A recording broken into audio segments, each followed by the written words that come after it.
Well, this summer I had an interesting, different experience. We're in gospel community with a few families, one being Chris and Jen Foreman, and they had a project they needed help with at their home. They were pouring a fairly large patio in front of their deck. They wanted to be able to host parties and barbecues on, so we're going to pour this patio stamped concrete, and I thought, Chris asked me if I wanted to come. I thought, well, I've never poured stamped concrete before, so sure, I'll come and help.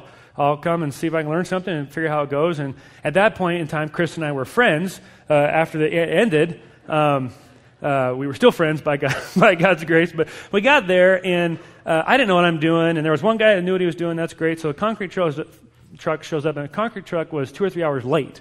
Now, we didn't understand at the time how strategic that would be against our attempt to pour this patio. So he shows up, supposed to be there like, 6:30 or 7, Chris, something like that.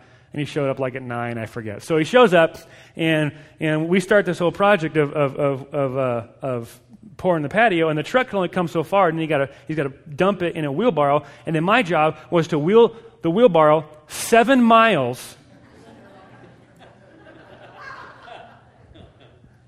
to where I needed to be dumped. It was actually about 40 feet, but after the third trip, it felt like 7 miles. And so I'm all of a sudden struggling with the reality of how out of shape my body is, and this is embarrassing. I'm not half the man I used to be. And I used to be able to what in the world here? And so I'm sucking wind big time and trying not to dump it on his grass. Not about the third load. I didn't even care about his grass anymore. I just wanted to survive. And I'm thinking, this is never going to get done. We are never going to get this done.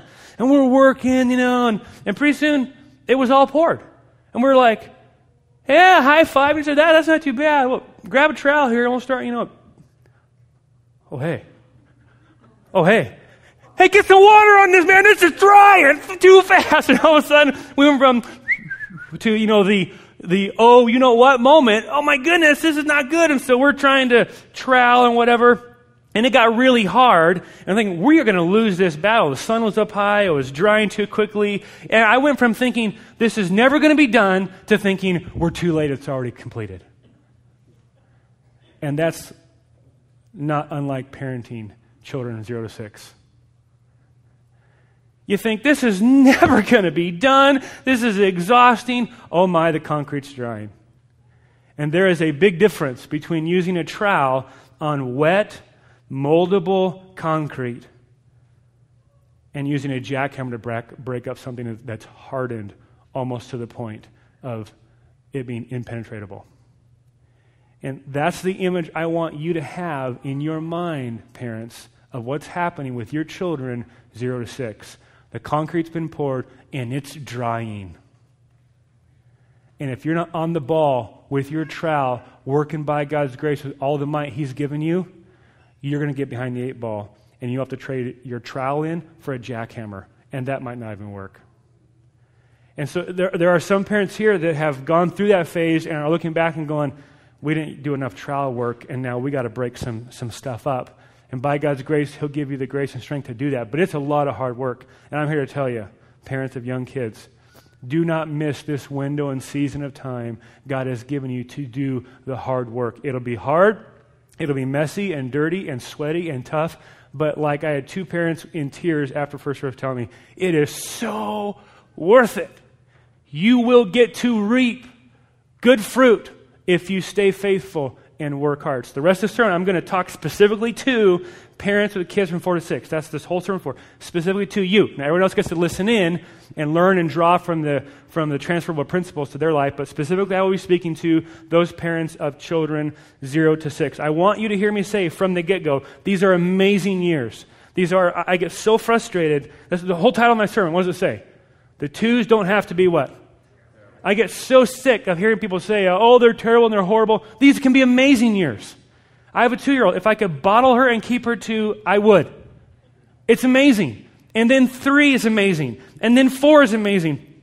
And then 6 is better than all of them. And then 7 is incredible. And we haven't gotten to 8 yet, but I'm anticipating it's going to be awesome. And if the testimony of a few couples I talk with after church is true, it is possible that every stage gets better than the next. This whole business of fearing the teenage years is baloney and has no space in the biblical worldview picture of how it is supposed to go. It can and should get better and better and better every year it goes. There should be no fearing the teen years. There should be only anticipation for what is to come. if you do your hard work with your trial now. So, let's dive in here. I want to give you, I know for a fact these are exhausting years. I have a 7-year-old, a 5-year-old, a 2-year-old, and a 1-year-old who screamed from 12 to 3:30 last night. So I know these are difficult, tiring years. You're exhausted. You're in what they call the fog of war. You're just like, oh man, spraying and praying, hoping something hits something. You know what I mean? Just throwing grenades, just keep firing, stay on your feet, man. I mean, it's tiring. I mean, if I thought I could have moved getting out to the shed and got away with it last night, I would have. I mean, you just want sleep. I mean, you just need to sleep because I got to get up and preach a sermon on parenting tomorrow. It's tiring. I totally get that. And so within the fog of war that is parenting, the ages of 0 to 6, I want to give you 3 things to focus on. I should get a Purple Heart for all the stupid articles I read online this week about parenting. I'm telling you, man, there is some dumb stuff out there. So I want to save you all of that time and give you 3 things to focus on. Yes, you should read. Yes, you should research. But there is some demonic wisdom trying to get your attention for how you should parent your children. That's what James says. It's demonic. It's wisdom from the pit. And it's confusing a lot of parents. It's paralyzing a lot of parents. And it's leading a lot of parents down the wrong road. So I'm going to give you 3 things you should be focusing on as a parent in this specific age group with your children. They are to instruct clearly, to discipline consistently, and to work at winning their affections. And I will unpack all 3 of those as we go. Number 1, instruct clearly.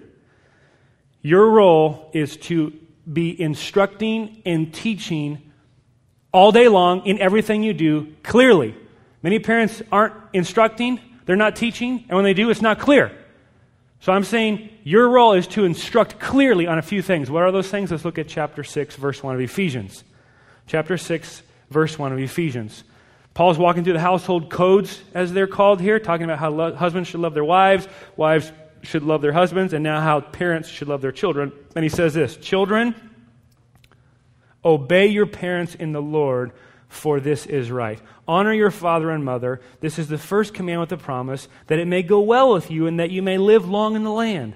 Fathers, do not provoke your children to anger, but bring them up in the discipline and instruction of the Lord. So we see Paul here giving primacy to the role of fathers and being the primary instructor in the home. Does that mean mom doesn't teach? Absolutely not. Dad's gone all day at work. The mom should be teaching and teaching and teaching all day long. It means, rather, not that the mom does not teach, but that the dad sets the pace. He sets the tone. He initiates the conversation. He sets the bar and the parameters from which the mother can work within with the children. So she's not by herself. She's not on her own. She's working in partnership with the husband to bring instruction to the children that brings them blessing, not cursing. Now, for some people, you're in a home without the dad. I get that. Then this role falls primarily to you. And you can do it by God's grace and the power of the Spirit. You can do it, mothers. But if you're in a home with a husband and a wife, the role falls primarily to the husband to set the tone in terms of what should be taught. Now, the question that you should be asking is, okay, instruct clearly. What am I to instruct clearly? I'm so glad you asked that question. You are to instruct clearly, number 1, that parents are put in authority over a child by God. Here's the big idea that will shape the rest of your parenting, that you will build everything else on as you go through the development phase of your children. And you have to get this idea into the hearts of your minds of your kids, and it is this. You need to communicate to them in 100 different ways, every day, all week long. They have been born into a world with authority. They have been born into a world with authority. They will never rule. They will never be in charge. They were born into a world under rule of which God is in charge. There's good, there's bad, there's right, there's wrong. And God uses human agents as expressions of His authority in their life. Now, you got to teach them that there is hierarchy in God's creation. Everywhere they look, that's how it works. There is authority in the universe. Namely, God is God and we are not. That's called hierarchy. There's authority in creation. We are humans and we've been given rule over the animals. Animals don't rule us, we rule over them. There's authority in the workplace. There are bosses and there are employees. And if employees try to be bosses, how healthy or strong or productive would that company be? Not very. The order that brings the ability to have a peace and productivity is the order of boss and employee, authority, submission. There is authority in the church. There are elders and members. There is authority in the state. I got pulled over by a Chelan County guy this morning because I sinned at a stop sign. At 6:30, there's no one there, and I was thinking about my sermon, and I rolled right through, and he was right there. And so I just pulled over. I'll take my spanking like a man. That was wrong. And he has the right to exercise that authority in my life, of which he chose grace, and letting me go. But had he given me a ticket, that would be grace. It'd be a means of grace to remind me that going through stop signs is dangerous and could not only bring harm to myself, but others. That's the authority he's been given by God over me, and I accept it for my good. It's called hierarchy. And there's hierarchy in the home. There are parents and there are children. This is not saying that there is a hierarchy of value. Oh, parents are more important and more than kids. Not at all. Both have been created in the image of God. Both are equally valuable in His sight, but there is distinction in the function and roles. Now, the two extremes this idea I'm presenting would be this extreme as follows. There's one set of parents in the room right now that you are uncertain of this truth. You are uncertain about the authority God's given you. It causes you to be timid and unsure, and it paralyzes you to act. There is another set of parents in the room, possibly, that are like, yeah, preach it, Josh. Been waiting for this sermon. We are in control. That's right. Bow down. And they use the role of authority that God's given them in the child's life to exercise authoritarianism and heavy-handedness, of which is just as sinfully wrong as abdicating it and not following through on it. So God has a word for both parents, and word number one for this parent is that I have placed you in authority over your children for their good, so exercise it. Don't abdicate it. Move into it. Ask for help.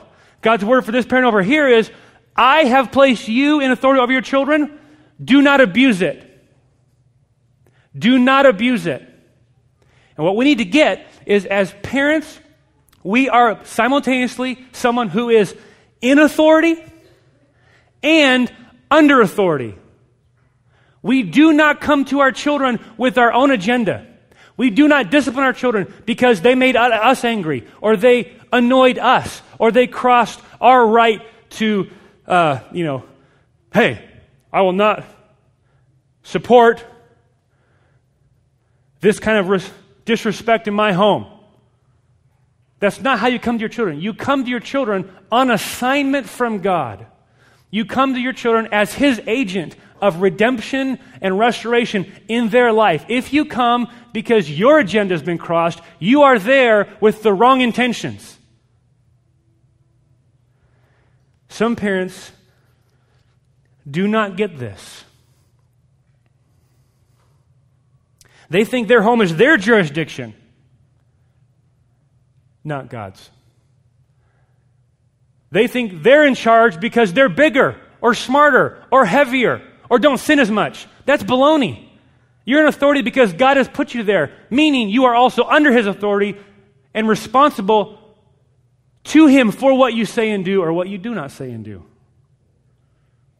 Therefore, when you are correcting them, you're not correcting them because you're mean or mad or because you've been annoyed or because you hate insolence in your home and will not tolerate disrespect. You, like them, are under authority and have a responsibility before God to act as a means of restoration in their life. If you fail to do that, you're sinning against God. If you act abusively in the attempt of doing that, you're sinning against God. You're in authority and you're under authority. And hear this, parents. You do not want to be having the authority battle with a 17-year-old. You don't. The concrete will have been hard, and you'll get out the biggest jackhammer you will find, and it might work, but it might not. Either way, it's a ton of work, and it makes a mess. You do not want to be having these authority battles with your 17-year-old or with your 13-year-old. You win them and you settle them now when the concrete is wet and pliable and wants to go in the ways that you direct it. Don't miss this window to establish the biblical reality that they have been born into a world of authority, and you too are under that authority and have responsibilities by God to act accordingly. Now, some practical applications of this, I won't go out on this too far, but you're not their advisor at 3 years old. You don't exist to help them make good choices. You exist to make choices for them. And that's very controversial in our culture today. But I think it's poppycock to give a 3 and 4 and 5-year-old decisions to everything they do. Your child with a sinful heart was born to want and strive for autonomy and self-sufficiency. So don't worry about helping them learn how to make decisions. They're born wanting to do that. You will not help them learn how to make decisions by teaching them at a young age they can act autonomously from you. And I'm not even saying giving them 3 legitimate choices is okay. You're priming the pump for them to be self-sufficient and autonomous of your authority when they're 10. If you give them choices of what they want to eat and what they want to wear when they're 3. I can't believe he just said that. I'm not kidding you. You can read your studies if you want. You can try the progressive parenting styles if you want. I'm telling you, 0 to 5 is not the stage of development where you're teaching them how to make choices by letting them make them themselves. You teach them to make good choices by making them for them so you have something to draw from when they get older, to look to model for how to make good choices. If you let them eat whatever they want, my kids would eat Cocoa Puffs every morning, Fufu Choco Puffs. That's not their call to make. That's my responsibility as their parent at this phase of their life to make wise decisions for them. They're born a fool. That's why they have parents. Instruction focus number 2, that they've been born in a world of authority where parents are their authority. And number 2, that children are to honor and obey their parents. Look at Ephesians chapter 6, verse 1. Children, obey your parents. What's the phrase there? In the Lord, for this is right. You need to teach your children that when they're obeying you, they're not obeying only you, they're ultimately obeying God.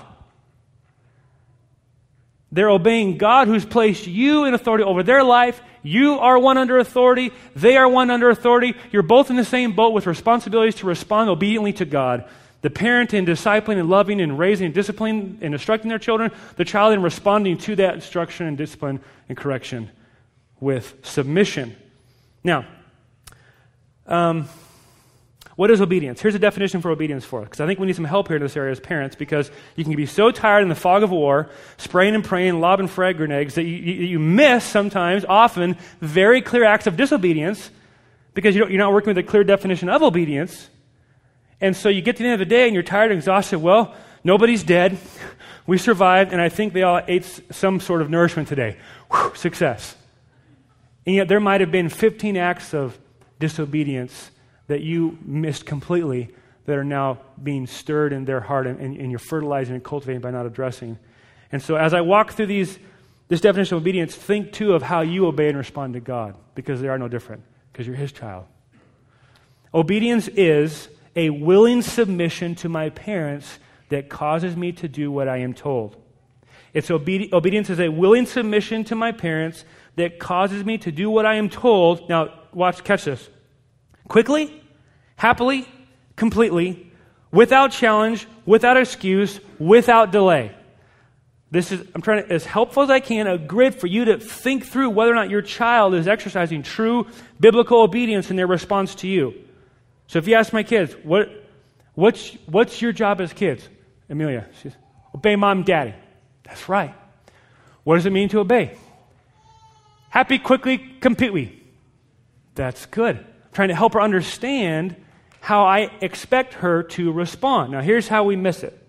When I say quickly, I mean, if you have to ask your child a second, a third, or fourth time, that's not obedience. If you find yourself counting,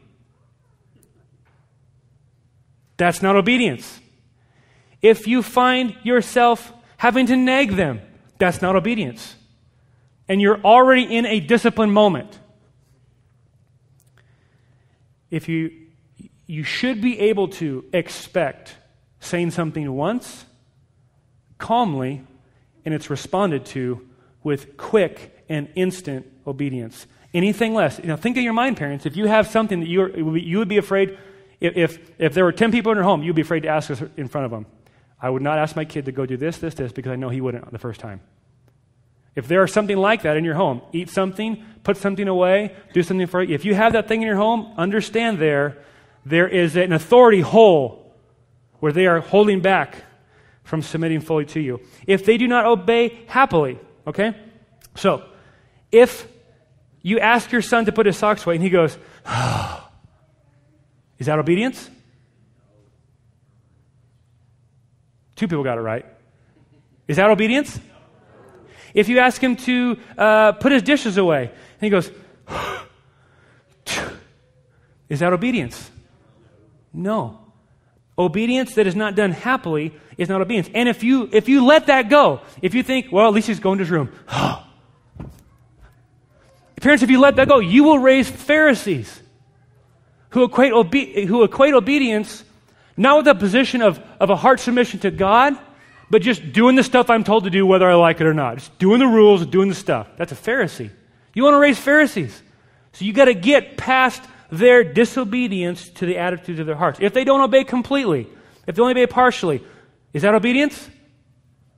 Okay, some of you aren't sure about that. Let me help you out here. When we give instructions to I said in this first service, I realized all my illustrations are with Amelia today.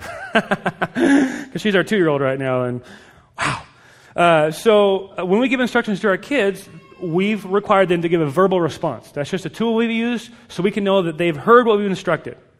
Because I want affirmation that they heard what I said, understood what I said, so that then if we have a discipline issue later, I have that to stand on and work from. So I asked Amelia, one day, Amelia, would you please go put your toys away in your room? And she said, yes. Now, our kids know that they're required to respond, yes, Dad, or yes, Mom. Not, not yes, but yes, Dad. What's she doing in that moment? Is she obeying me? No, she's not, is she? Because she's not obeying completely, and it's her little way of keeping a little authority. It's her little way of saying, you may be bigger than me, but I'm still in charge. That was my 2-year-old / kind of bad kung fu movie. I'm still in charge. In that moment, don't allow your child to cloak their stubborn rebellion in partial obedience. Because it's not obedience, it's disobedience. If God asks you not to murder someone, and you thought, well, that means like 10 people, and I'm just going to murder 1. Partial obedience. Or I'm just going to beat somebody up until they're almost dead, but not really dead. We get this, right? God says if you hate someone in your heart, you've committed murder. Partial obedience does not fly with Jesus, and it does not fly with our children. Without challenge, if your child argues with you or yells at you, God forbid, what are they doing? Are they obeying? They're not obeying. They're arguing. They're trying to take authority from you. You need to sit them down and say, this is not going to work. Look, Levi, when you challenge Dad, you're trying to be Dad. And that's not the role God's giving you to be. And if you try to be Dad, you won't have a dad, and that's not good for you. It's not safe to be in that position.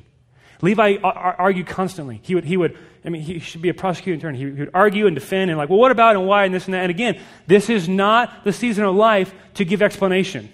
Your 3-year-old needs no explanation why you ask them to do whatever you ask them to do. I'm not saying you ask them to paint your house and bring me another pillow in the den. No, not capricious orders to slaves God's given you. No, you will be held accountable for what you ask them to obey by God. Get that. You're under authority. But when you give an instruction, there is no warrant for you to give explanation why you've given that to your children. If you do that and practice that and allow them to challenge you and to say why, and then you get into the conversation about why, you've already lost. You've already lost. You're now giving warrant to them questioning your authority, and you're training them that if you think Dad is a good enough reason, then you can obey, and if you don't, you can keep challenging his authority. That's not appropriate. That's not obedience. That's still rebellion. So we didn't see it with Levi for a long time because he wouldn't do it with me.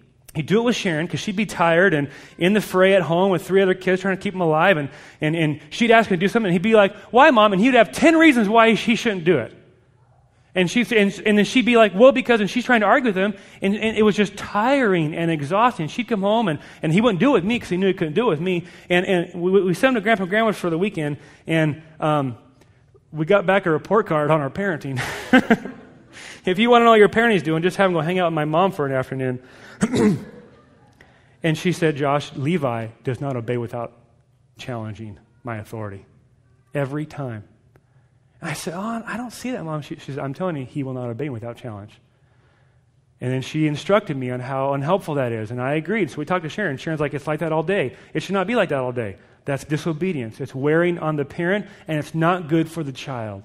It's training them that they can obey only if you have warrant in their mind to make them do what you want them to do. That's not obedience. Obedience is submission to what my parents want me to do without challenge, without excuse. Ever hear your kids say, oh, I didn't hear you? Or, well, I forgot. Really? This coming from the kid who can hear me utter the words ice cream from 300 yards away? Didn't hear me? I forgot, really? From the kid who I made the mistake of telling we're going to go on a camping trip 2 weeks early? So for 14 days, every hour on the hour, he's asking me, is it time to pack? Should I get my knife? Should I find my boots? He forgot, really? Paul Tripp says, rarely is disobedience in the heart of your child a result of audio or memory dysfunction. Without challenge, without excuse, without delay. One of the ways our children disobey us subtly is that they put off obeying us right away. And we think if they're making their way towards it and we don't have to hassle with it, we're okay with it, and that's wrong. I walked into a living room a few weeks ago on my day off, and Amelia was sitting in the middle of a living room with about 850 cars spread out around her, and I said, hey, babe, Dad, I'd like you to put the cars away because we're going to go to the park and play, okay? Yes, Daddy. So good so far. So I walk into my room. I come about 3 minutes later, and she's still playing with her cars. And she's put 3 in the box. Okay? So she started, but she's delaying. What's our? Quickly, happily, completely. This isn't complete yet, and it isn't being done quickly, and she's delaying now. And so I come out, and I make my first mistake. What's the mistake I make? I ask her again, Chuck, like a sucker. Sweetie pie, did you not hear what Daddy said? That's a dumb question to ask. Of course you heard what she said. Did you not hear what Daddy said? And she looks up. She's, Broadway Golden Globe actress. What was that, Daddy? Daddy would like you to put the toys away. Okay, yes, Daddy. Great, thanks. I walk back in the room, come back out later. 3 or 4 more toys are made in the box. She's delaying her obedience to me because she has an agenda. And it's not willing submission to my authority. It's rebellious exercise of her autonomy. I'll tell you how that story ended a little later. Did not end well for her, put it that way. But it actually did. It actually did. Here's some common pitfalls that parents fall into I want to give you briefly that I think could be helpful in you identifying whether or not your child is willingly submitting to your authority and obeying you completely as in relationship to the biblical definition or not. Common parent fails to this. You make excuses for your kid. Don't make excuses for your kid. You know what I'm talking about. They're 3, they're 4, they're having a meltdown, and what do you say? Oh, he missed his nap. Poor boo-boo. Whenever he misses his nap, we give him permission to act like a chainsaw massacre murderer. Don't make excuses for your kids, parents. Everyone else sees it. Now, you're embarrassed in the moment, but it will not help them to defend their cause. It will not help them if you make excuses for them to save your own face. He does not need you to defend him. He needs you to act on him and in behalf of him. Now, if your kid misses a nap, will he be a little tired? Yes. If you drag your kids around all hours of the day and night and have no routine in your life, will they be tired? Yes. Will they be a little cranky? Yes. Will they have meltdowns? Yes. But there's a difference in meltdown between just tired and That's demonic and needs to be dealt with. Don't make excuses for your kids' sin. Number 2, repeating instructions.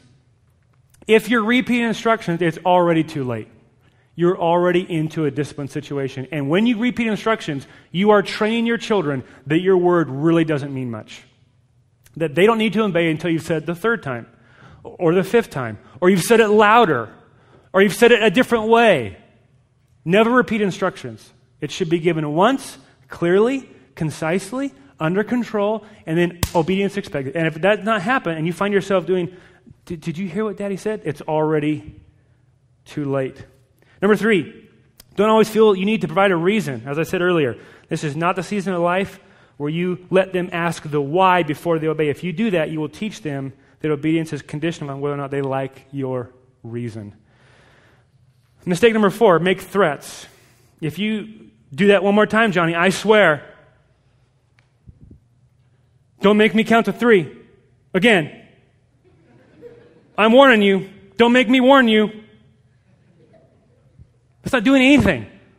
And I use that sometimes when I'm tired. I come in. Look, if I have to come in here again, it's going to be bad juju for both of you. You do not want me to come back in this room. And I do that because I'm tired and I want to take the shortcut. We're already in a discipline situation. They already should be receiving correction, but I'm letting them off the hook because of my stuff. Because I'm tired, I'm annoyed, I want 30 minutes alone with Sharon to talk about the day or whatever it might be, and I'm now failing them in exercising my responsibility as a parent who brings discipline when they're disobeying, and I'm teaching them that disobedience is okay.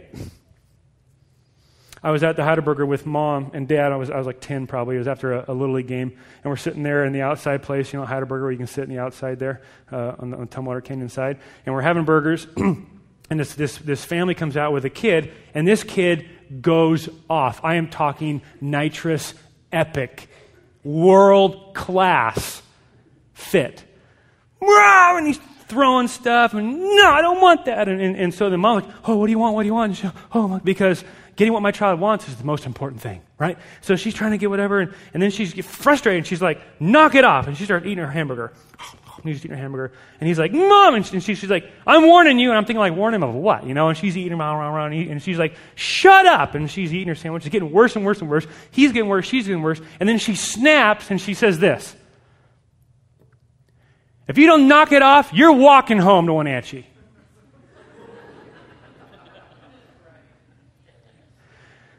So they leave, and Mom goes, hey, Josh, come here, I want to tell you something. And I'm like,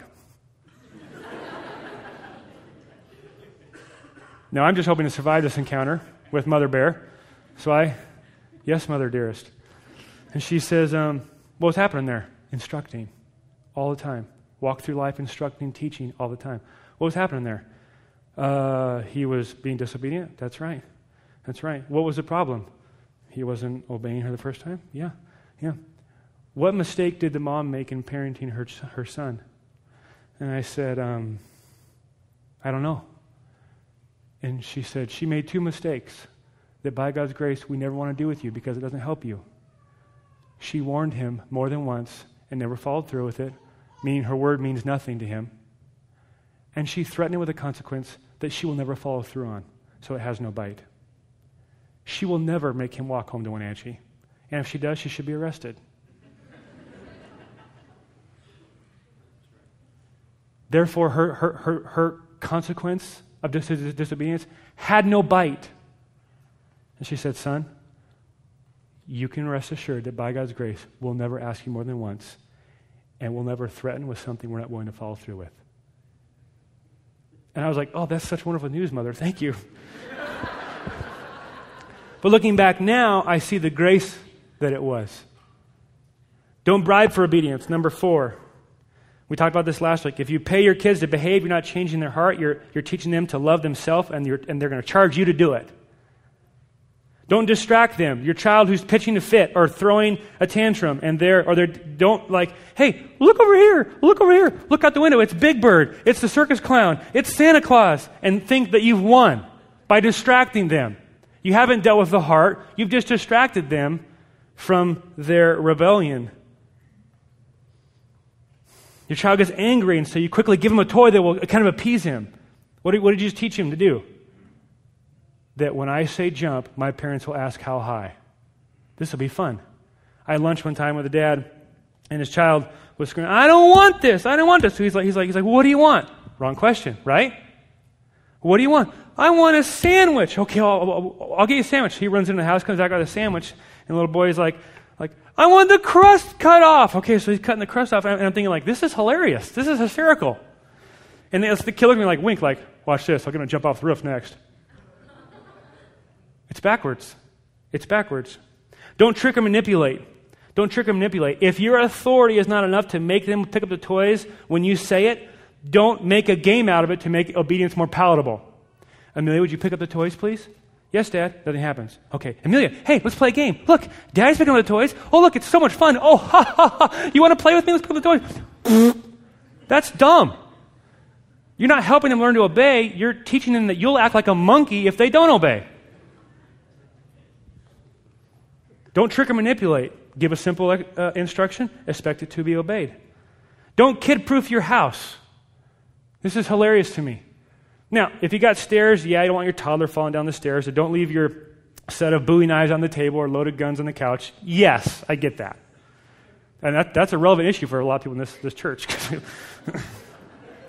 Don't leave loaded guns on the couch. But if you have an 18-month-old who's banging on the drawer, the Tupperware drawer, and you're like, we just have a real problem with her. She'd get in the drawer and tear things up. But we fixed it. We put a lock on it. You fixed nothing. And one day she'll be strong enough to rip the lock off or smart enough to pick it. You didn't fix anything. You did not fix anything. So don't child-proof your home. Child-proof your kid. Well, we can't go over to that house because they have too many valuables on the shelves. You could tell your kid no. Don't make excuses for your kid's sin. And don't organize your household so as never have to confront their will. If you wake up your kids and say, kids, get up and get dressed, we're taking you to Disneyland, and they go, woo, and they get dressed, you think, oh, aren't our kids so obedient? They're not obedient. They're excited to do what they want to do. There's been no test of the will. The will gets tested when you ask them to do something they don't want to do. That's where you find out if they're really respecting your authority and obeying you or not. So when I watch parents attempt something and it doesn't work, then renegotiate the situation to present a new instruction of what they know their kid wants to do anyways, that's not winning. That's reorienting your position of authority to give them what they want, and it's feeding their sinful desire for autonomy and self-sufficiency and rebellion against your authority. So don't reorient your home so as not to cross the will of your kid and think you're winning, because you're not. You're actually cultivating the seeds that are going to grow and bear fruit that will be bitter to your taste the rest of your life.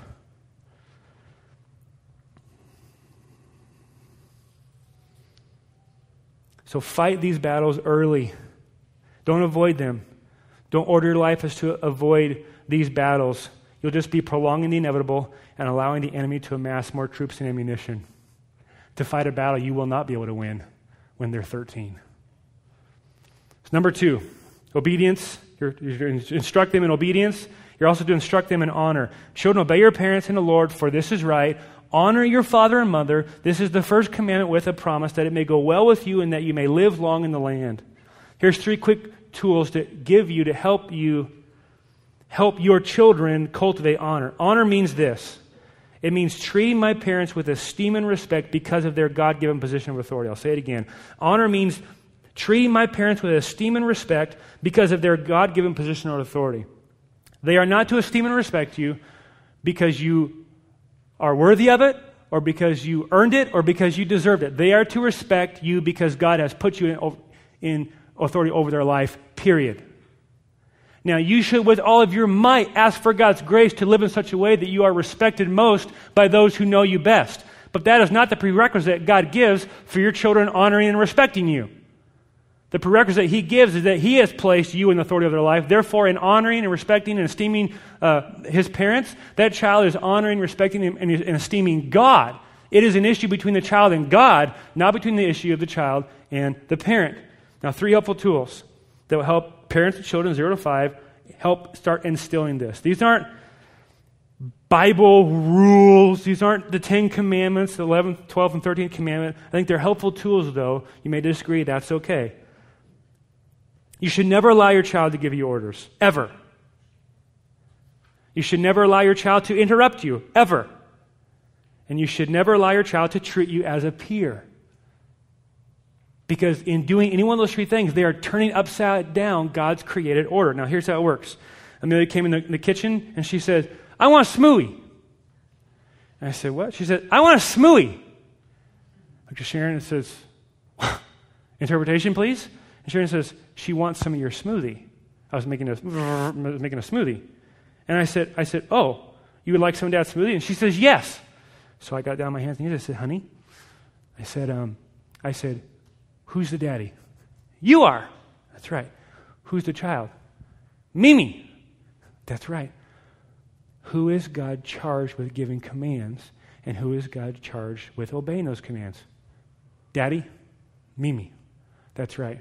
So you don't tell Daddy what to do, okay? You don't demand. You don't tell. You don't order. You don't instruct.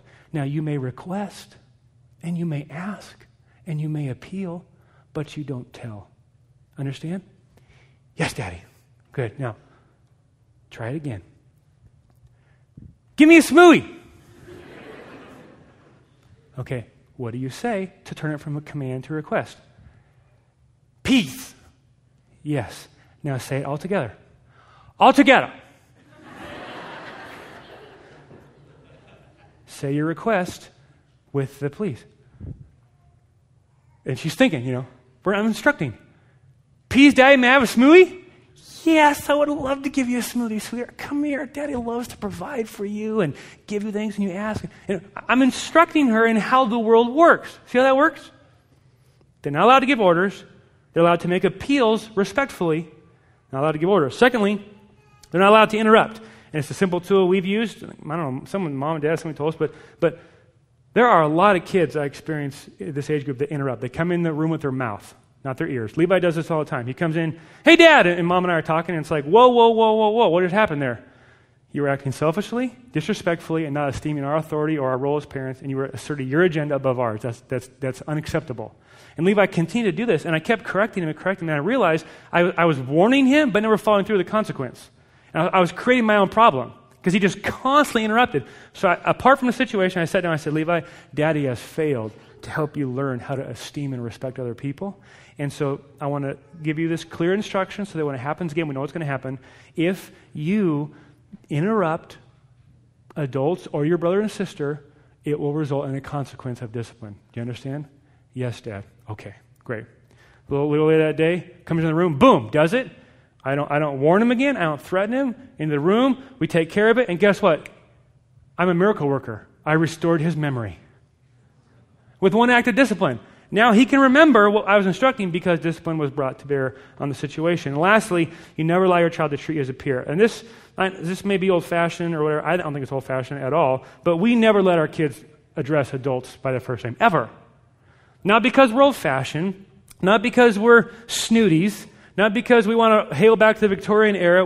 We're grasping for tools to help instruct our children in what it looks like to not view themselves as a peer with an adult, because they're not. And so our kids are like, well, but we want to call so-and-so by their first name, and we teach that it's not appropriate. You're a child, they're an adult. You're under the authority of your parents, and you're not. There's a level of familiarity that is inappropriate for a child with a parent.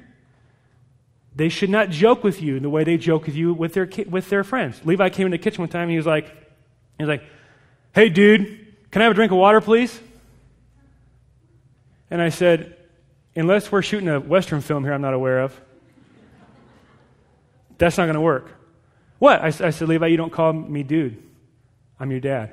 I call Ben dude. Ben's 6, and he's your buddy. I'm 33, have a mortgage payment. Have a job. I'm in authority over you. I should be careful. He should not call me dad because I make money. He calls me dad because I'm his dad. And because that's the authority position God's given me in his life. And I think that doesn't bolster his understanding of esteem and respect to let him call me that. I think it undermines it subtly. And so it's Mr. and Mrs. with adults because I'm wanting to help build categories in them for how to esteem adults. It's not an issue of being old-fashioned for me. It's an issue of helping shape in their mind what it means to not be familiar inappropriately when they talk. Like if I heard my son called Jordan Gibbons, "Hey, Jordan," I would come unglued because that's inappropriate for my 5-year-old son to address Mr. Gibbons in that way. And you say, well, that's legalistic. I'm just saying it's one way a tool we're using to help our children understand that they are under authority and they are to esteem that authority. So, don't give away authority to your children when they're young.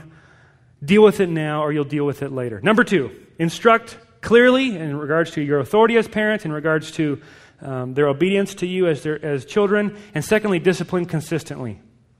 Discipline consistently. Here's the purpose of discipline. And I got to be very careful to clarify this for us. The purpose of discipline is redemptive in nature always. It's always redemptive. It's always restorative. It's always looking to the future as an act of rescue, not looking to the past to get revenge as an act of punishment. See the difference? It's a redemptive act of love looking to secure a better future. It is not an irritated or annoyed act of punishment to get revenge on something that's happened in the past.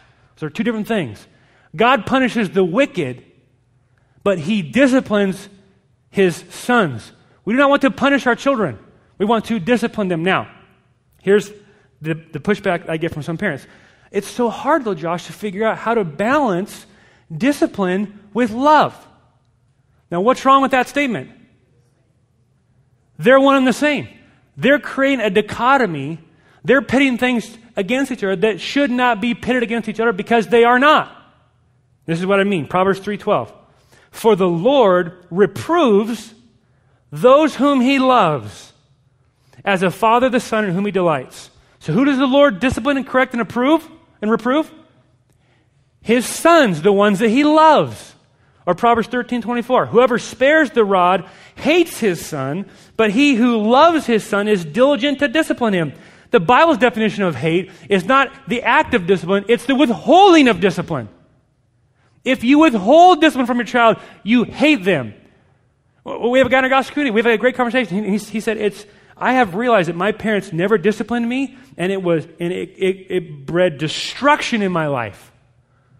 The withholding of discipline is in itself an act of hatred to your children. But those whom He loves, He disciplines. Or Proverbs 19:18. Discipline your son, for there is hope. Do not set your heart on putting him to death. Isn't that amazing? If you don't discipline your child, it's the same as condemning him to death. So to withhold discipline is to withhold love itself. Revelation 3:19, Jesus says, those whom I love, I reprove and I discipline. Hebrews 12. These texts should be very familiar in mind. I'll put them on the web so you can see them. Hebrews 12, listen how Jesus puts it through the writer of Hebrews. It is for discipline that you have to endure these things. Now, the context of Hebrews is suffering saints. They're suffering, they're enduring persecution, and the writer equates that pain with God's discipline, meaning we have a theology of discipline coming from how God works with us. God uses pain to get our attention and to teach us as means of grace. If we don't get that concept, we will not discipline correctly. For it is discipline that you have to endure these things. God is treating you as sons. For what son is there whom his father does not discipline? If you are left without discipline, in which all have participated, then you are illegitimate children and not sons. How does the writer define illegitimate children? By those who aren't disciplined. Don't make your children illegitimate. Don't hate them by withholding. Love them by disciplining them. Besides this, we have had earthly fathers who disciplined us and we respected them. Shall we not much more be subject to the Father of spirits and live? For they disciplined us for a short time as it seemed best to them, but He, meaning God, disciplines us for our good, that we may share in His holiness. For the moment, all discipline seems painful rather than pleasant, but later yields a peaceful fruit of righteousness to those who have been trained by it. Discipline has purpose to train, and if discipline does not impart pain, it has been pointless. Discipline has to involve pain, so as to connect pain to disobedience, to talk about realities and teach about realities of things to come if they do not submit and obey the Father. When you fail to discipline, you lie about the reality of hell and the cross.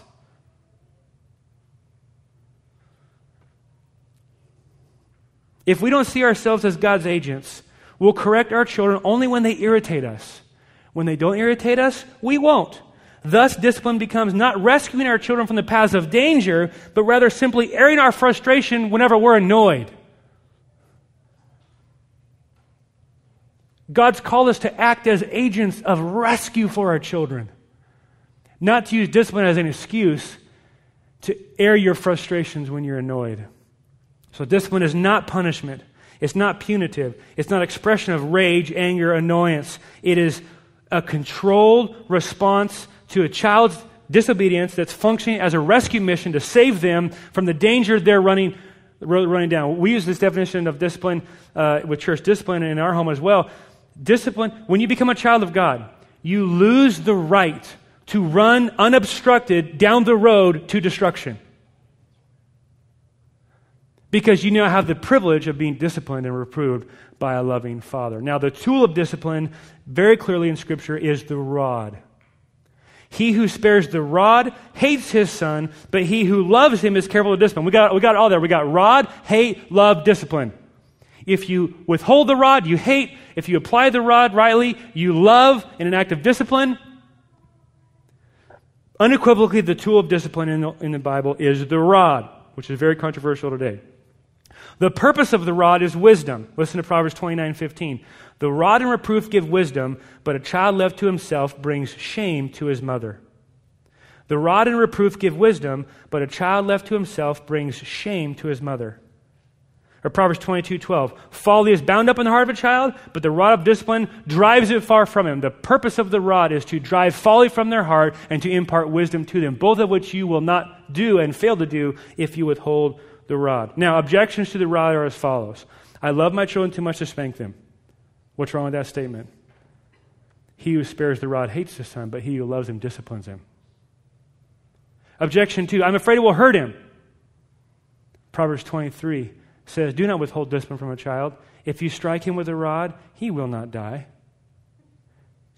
If you strike him with a rod, you will save his soul from Sheol.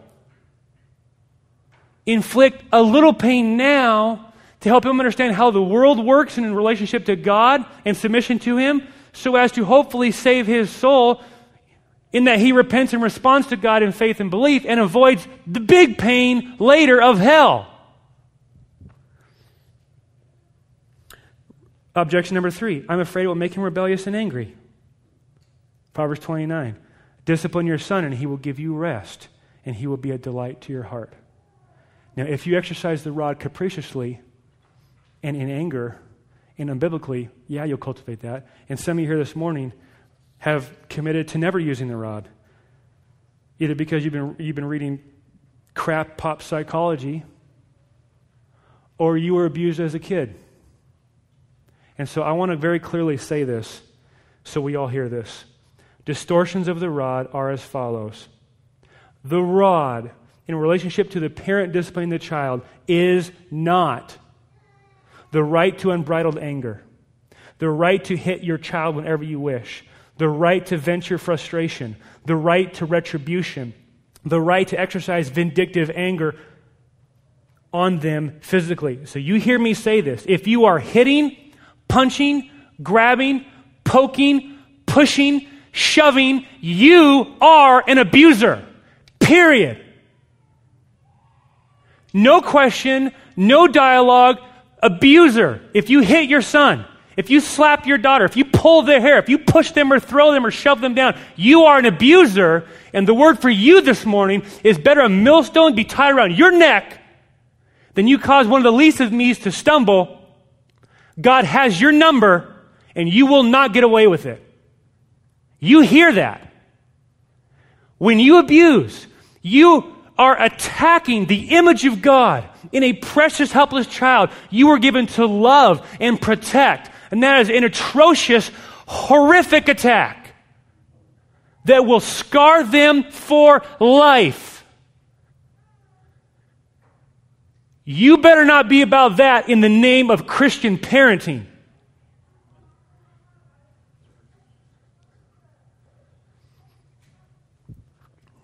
Was that clear enough for us? The rod is a controlled, measured, calculated, loving exercise of a small sting that's redemptive in nature, not vindictive, and not a venting of your anger. So when to use the rod? You should use the rod with your 0 to 6-year-old whenever they can understand clearly your instructions and have the capacity to obey them, and they choose not to. Now, here's some instruction. I know we're over. I'll be quick on these because I need to finish this in order to be, I think, helpful and responsible. Here's how to use the rod rightly. You get a hold of your own heart first, number one, so you're not responding in anger. This isn't you exercising your right because your authority was crossed and you won't stand for that in your house. You are in authority, under authority. They're on a rescue mission. You better get a hold of your heart first. And you'll get frustrated, and yes, I understand that. And my wife is, honey, go give yourself a spanking first, then come back out and finish the job. I mean, she's very good with me. Honey, you get a hold of yourself first. And by God's grace, He's helped me do that because I don't want ever to discipline in anger. So you get a hold of your own heart first. You need to be controlled and measured so you can do this right. Number two, you take your children to a private place. This isn't public sporting event. Okay? This isn't adding to their shame in front of the others. This is private. You give them respect to their privacy so you can do some real heart business here. Number three, you address the issue. You have a conversation with your child so they're clear why we're here. This isn't arbitrary, capricious, grabbing them by the arm and smacking them on the butt as they go. That's not controlled, measured, biblical, godly, wise discipline. That's you responding in the flesh and sinning against your child. And so you have a controlled conversation about the sin that they committed so you can connect for them the sin they committed to the consequence they're about to experience so they can make that connection in their mind, because many of the kids run around this church, 0 to 6, do not connect disobedience with pain, and that's a problem. So you have a conversation about what's happening, what's going to happen. Number four, you remind them of the function of spanking, that this isn't daddy venting his anger at you. Daddy's not angry at you. Daddy doesn't want to hurt you. Daddy wants to love you and rescue you from running down this road of foolishness and destruction by reminding you that there is a better way. So you have a conversation with him about the purpose of the spanking. I think Adam does a great job with this. He talks to his kids about this is a little sting to remind us of the big sting that Jesus took in our place. This isn't punishment. This is grace, because what your sin deserves is the sting of death. Jesus took that sting for us. And now this is a small sting to remind us that when we sin, we hurt ourselves and we hurt other people. What you did to your mom hurt her immeasurably so. It hurt your sister immeasurably so. And you're sinning against God. And so this is to remind us that because of Jesus, this sin can be taken away if we submit to Him and follow Him and put our faith in Him. We need His help to love others. So you're working towards restoration. So small sting to remind us of the big sting that Jesus took for us in our place. And Adam unpacks, I think, even more articulately than that. If you want help on how to do that, talk to Pastor Adam. Number 5, what should you use? Your hand, your spoon. Use something that will inflict sting, but not permanent damage. People say, you shouldn't use your hand. Well, why? Because your hand is what you love them with. Again, I think that's just a misunderstanding of discipline, because discipline is love. So I've disciplined with my hand before. Sometimes we use a spoon or a glue stick. The point is to get the point across of pain. Controlled, measured, sting. Now, number 6, you got to prepare the child. You got to remove the layers of diapers and clothing. Okay? Most of the time, my 2-year-old has on enough clothing and layers of diapers that I could spank her with a boat oar and she wouldn't feel it. And that's not the point to go through the exercise. The point is for her to experience a sting, to connect disobedience with pain, disobedience with destruction. Controlled, measured, sting. Number 7 afterwards, and this is where it's so sweet. You gather them in your arms. You talk to them about the gospel. You check their eyes to see if there's broken repentance there. You pray with them, you hug them, you kiss them. And I am telling you, parents, if you refuse to spank your children because you think that's somehow loving them, you are missing out on some of the most sweetest moments. When after discipline, the slate is clean, the bad air is gone, relationship is restored. Now we can go back out and ask forgiveness from sister or from brother or from mom and from God. And you're facilitating restoration. With Amelia, when I came out in the living room and she was not putting the toys away, I said, I finally clued in. I said, Amelia, what are you doing? And she says this, disobeying. See, kids, get this. When Amelia was 8 months, she was walking to the fireplace in the living room, and we took her and we said, Amelia, you do not touch this. This is a no, because this will hurt Amelia. This is a no. Do you understand? She's 8 months, So I walk away, and then I watched her like this. And what does she do at 8 months? She crawls over. At this point, some of you parents who are fraught with stupid secular studies are thinking, maybe she doesn't know what I was saying. Maybe she can't understand. The brain development has not allowed. Here's what she does. She reaches out to touch it, and she does this. What did I tell you? She knew exactly what she was not supposed to be doing at 8 months. So I walk in, and she put her cards away. I said, Amelia, get in your room. So she goes in her room. I walk through these 7 steps with her. Ba, ba, ba, ba, ba, ba, ba. Discipline her, hug, look at, and I look in her eyes, and there is still burning in her eyes rebellion. She goes back out, sits down. I give her an instruction. I walk away. I come back. Guess what? 2 more cards have made it in the pot. Amelia, back in the room. She goes back in the room. 7 steps again. We do it. Go back out of the room. That happens 3 times. And this is totally destroying my day. I'm annoyed. I want to have a day off, and I'm dealing with this. But in that moment, God, by His Spirit, was going, don't lose this battle, Josh. The soul of your daughter is at stake. And so I come out. The 3rd time, I get around the hallway, and I go, Sharon, come here. Look at that. Look at that. I'm like, did you hear what I said to her? Maybe she's not understanding it. Like, 3, she just, because I'd spank her, and she'd go, and she just walked back out. That all you got, Dad? She'd sit down, I'd bring her back in, spanking.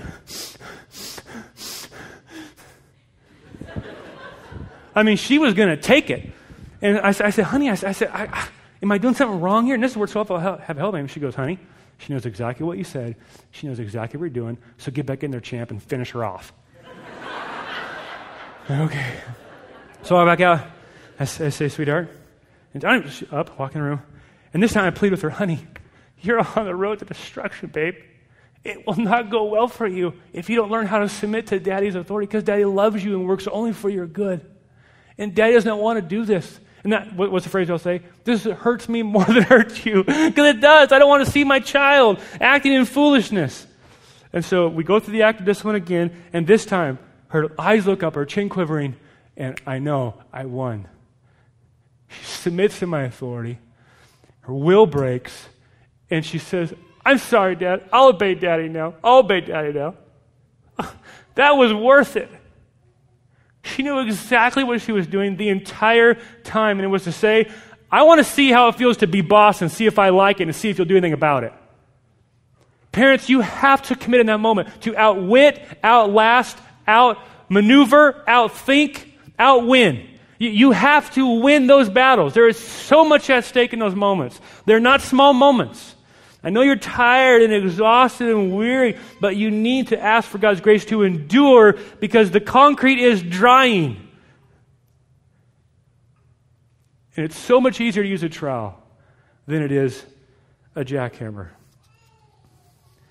Now, my last point is this, and I'll just say it and we'll be done. You have to work to win their affection. If you ask my kids who's the funnest person in their life, it's not their friends. It's Dad. We have fun in my house. We laugh, we tickle, we wrestle. 3 points I'll give you. There needs to be regular eye contact, meaningful touch, and focused attention with your kids. Eye contact goes so far in filling up the emotional tank.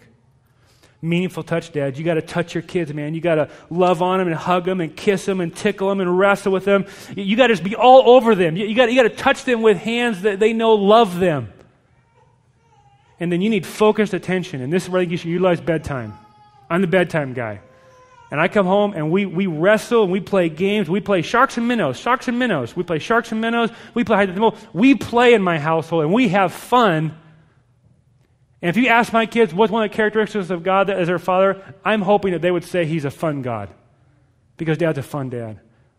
So I'm not saying you're walking around just like waving across the line and go, ew, in the room. That's not it at all. You are for your kids, loving them, instructing them, blessing them, having fun with them, building into their life. And then at the moment of rebellion, you bring love to that moment and correct them with consistent discipline them. So instruct carefully that parents are in authority and they are to honor and obey them. Discipline consistently as a loving act of rescue, not an irritated act of punishment, and work to win their affections now so you'll have them when they're old. Don't miss this window of time, young parents. The concrete is drying, and by God's grace, He'll give you the strength and the skill to use the trowel well.